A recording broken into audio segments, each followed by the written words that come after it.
Guys চলে এসেছি college. আর তারপরে ক্লাস শেষে আমরা আজকে যাব রাসমেলা। এদিকে আমি বৃষ্টির সোয়েটারটা পরে নিয়েছি আর স্টাইল করে ওদিকে আমি ছুঁড়ে দিলাম। আর তারপরে চলে এসেছি আমি রাসমেলাতে। এখানে এসে দেখতে পাই বাপ রে বাপ, শ্রেয়সী কত যে কানে নিল, মানে যে দোকানে যাচ্ছে পছন্দ হচ্ছে তো নিয়ে নিচ্ছে। তার জন্য পুরো রাসমেলাটা পুরো ঘুরে ঘুরে আমার তো ভাই পা ব্যথা করছে। আমি সেরকমভাবে কোনো কিছুই নিইনি। আর এইখানে দেখো এরা এত কাপ দোকান, ডিশ, গ্লাস, এত কিছু দেখছিল আর নিয়েওছে অনেক কিছু। তো তারপরে দেখো আমি তো ভাই শুধু খেয়েছি। আর মথুরার কেক, মোমো, চাট, ফুচকা অনেক কিছু খেয়ে নিয়েছি। তারপরে আমরা প্রচুর ঘুরলাম। আর এদিকে আমার ঠোঁটটা ফেটে গেছিলো, তাই আমি একটু লিপ বাম লাগিয়ে নিলাম আত্মীর কাছ থেকে খুঁজে।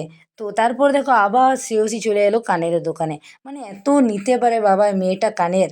তারপরে দেখো আমাদের একটু সন্ধ্যা হয়ে গেছে আর আমরা চলে যাচ্ছি বাড়ি। Bye bye guys.